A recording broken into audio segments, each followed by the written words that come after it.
Pounding Rocks Truck Shop. I'm Dr. Rocks. Welcome to the channel if you're new.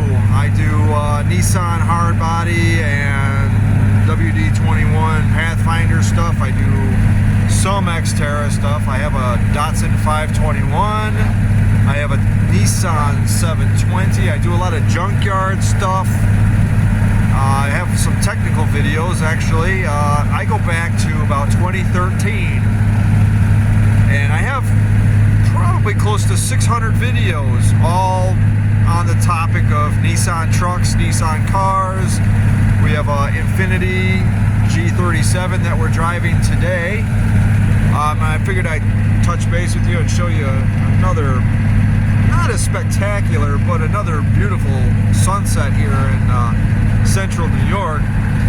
So this is my 2010 G37x, nothing fancy, it's just your basic model. It has an ISR, single exhaust, it's got a DC Sports, wide pipe, the catalytic converters are gutted, it has non-foulers in it, hence why there's no check engine light. Ignore that tire pressure light, it has aftermarket wheels on it, and I didn't move the TPMS sensors over. I gotta say that if you go back to 2018, there's a video where I'm talking about the Pathfinder pickup project, and in the video I talk about how tired I am and how down in the dumps I've felt and how I didn't know what was going on. And at the time there was a lot of household stuff going on. My ex and me were splitting up. I was losing the original, at the time it was called Nismo D21, I was losing the original Nismo D21 shop, and I was moving all my vehicles out of there, and I didn't know what my future was going to be, and I didn't know where I was going to land, and I didn't have a house set up, and all kinds of wonderful stuff, you know. And I look back at that, and you know, it was pretty serious, and it's kind of where a lot of people are right now. I was just doing it, I was the first one. I was doing it in 2018, not 2025.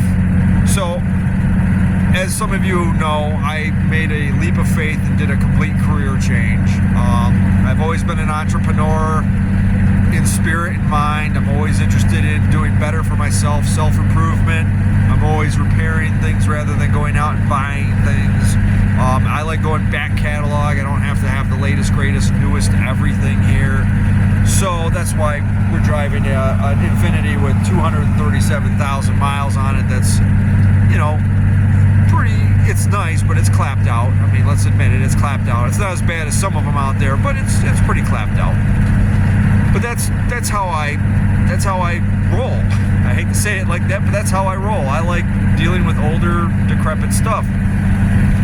Well, since 2018, when I made that video, and you know, I lost the original house, the original facility, and all that, I kind of kept chugging along. I kept going to the same, you know, mantra of, you know, work hard, stick to your principles, appreciate your roots, and don't, you know, don't believe half of what you see, or any of what you see nowadays. I mean, you really can't believe anything anymore. You believe half of what you hear. That was the old saying, believe half of what you hear, none of what you see. The car scene is in dire straits right now. We got stupid kids with their clout chasing BS and their street takeover stuff, and just generally non-car people just going out looking for trouble because they got nothing better to do. I, on the other hand, 2 months ago decided that I was completely done with the industry that I was in. Now, most of you know that I was a heavy-duty truck parts guy going back to the early mid 2000s. So that's 20 years of dealing with that. I had reached my peak. I would say I reached my peak probably around 2015, when I was really like excited about being the best that I could be in that field. And from there I realized that it's really kind of a chew you up and spit you out kind of industry that really doesn't appreciate the kinds of efforts that some of these guys really go through. They're there every day. They have the knowledge. Not everybody has the knowledge. Not a lot of people get it. But when they do get it, they're worth keeping around, you know. But you don't get treated like that. You get treated like you could be replaced tomorrow. You know, they really don't care for you. So I started putting my plan into motion probably about a year ago, which was, you know, pay off all the bills, pay off the car, reduce my spending to an absolute minimum. Anything that I can do with recycled parts from junkyard stuff, or if I have to put a project on ice for a little bit to, sorry, this camera's having a little trouble focusing here. There we go. Anything I can do to kind of limit the amount of money going out and maximize the money coming in. I've been running the eBay store. That does all right. I don't really, you know, rely on it, but it's there. And it's supplemental. I do other things like I do like kind of a transport, Uber kind of thing, but I'm not an actual Uber or, you know, Lyft kind of person. I'm kind of doing it within a small network of people. That helps. And I took another position with another company in a completely different industry. An industry that I never even knew existed.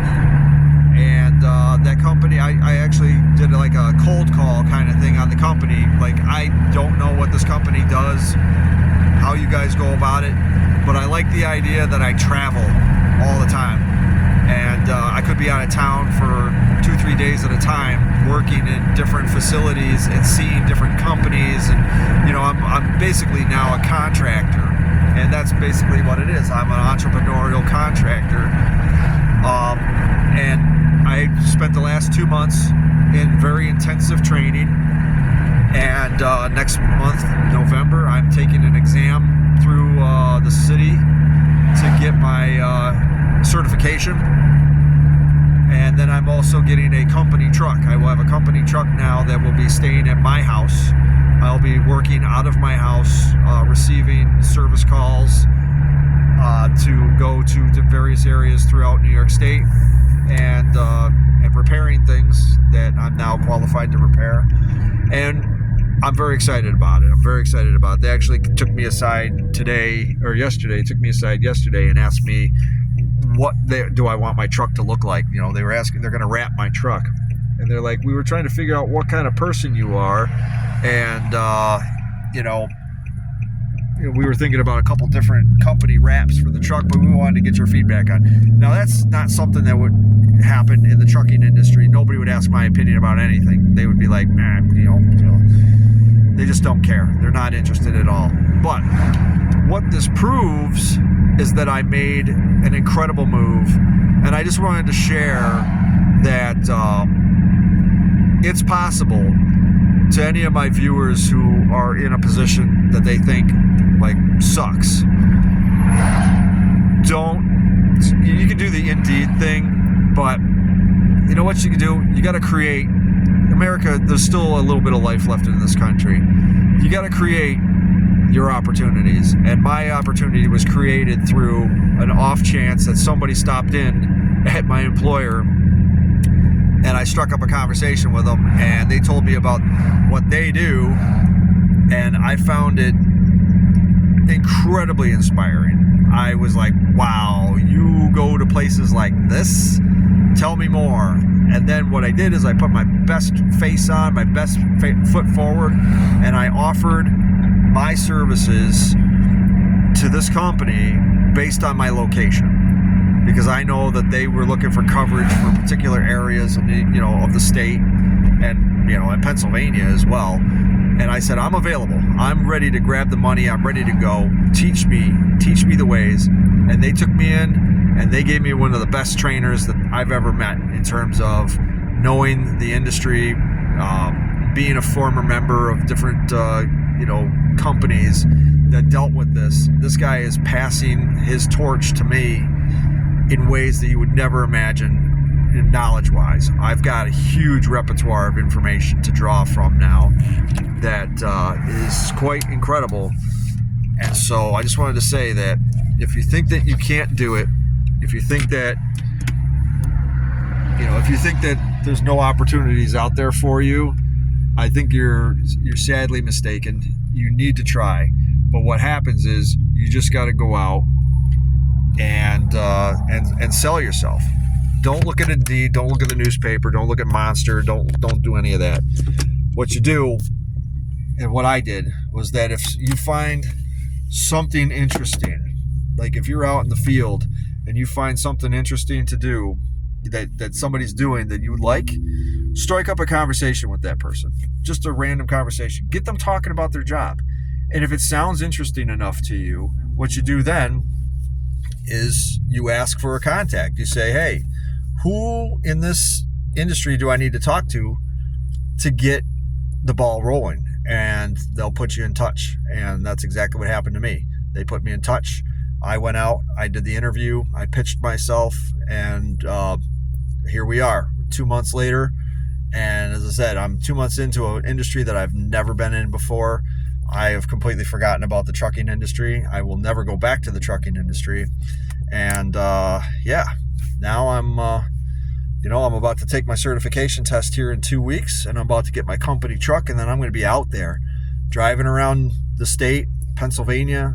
I'm going to be, working fuel lines, or pipelines, trains, boats, airplanes, airports, all these different places, doing service calls on these places. And it's all because I struck up a conversation with a guy who looked like he was an interesting person, and we just started talking. So that's the moral of this story. So now I am going to be making quite a larger sum. Combine that with my eBay, combine that with my Uber, my quote-unquote Uber job, and combine that with the YouTube money that I make, which is pretty much pennies on the dollar. But if people go back and watch my videos a lot, I'll start making some money. But combine that all, we've got enough money to really start working on the trucks again. And I'll have time. I'll have resources. Let's make it happen. So leave me a comment down below if you guys, found this inspirational. You don't have to stay with a job that you hate, but you can't sit back and just wait for something to come to you. You have to listen to the wind. And when you see something that's interesting, scratch at it, find some information, find out if it's good for you. And if you find it, if you find it interesting, if you find what they're doing interesting, do that. Be a kind of a social butterfly, strike up the conversation, and find out more. Because I can tell you, I'm living proof, and I'm no genius or any kind of engineer or anything. I took a 20-year career and threw it out the window to jump into something completely different that is 100% manual labor. I don't even use a computer. I use tools. My hands are my tools. I climb ladders. I climb stairs. I'm on roofs. I'm in basements. I'm in industrial facilities. I couldn't ask for a more interesting opportunity, to save my life. So leave me a comment down below. Anybody else who's just joining the channel, go back and watch. I have probably close to 600 videos on the topic, but today was just kind of an update on me as a person, saying, hey, check me out. I'm doing well, and I want everybody else to feel inspired and do well too. So next videos I'll be bringing you will be getting the trucks ready to go to winter. There's a car show coming up here in the next week or so, and I will definitely be covering that. So I think as long as the weather holds up, we'll have the green truck at the car show. So like, share, and subscribe. Leave me some love down below. I'll see you guys later. Thanks for joining me on my trip to pick up Chinese food in the G37 tonight. See ya.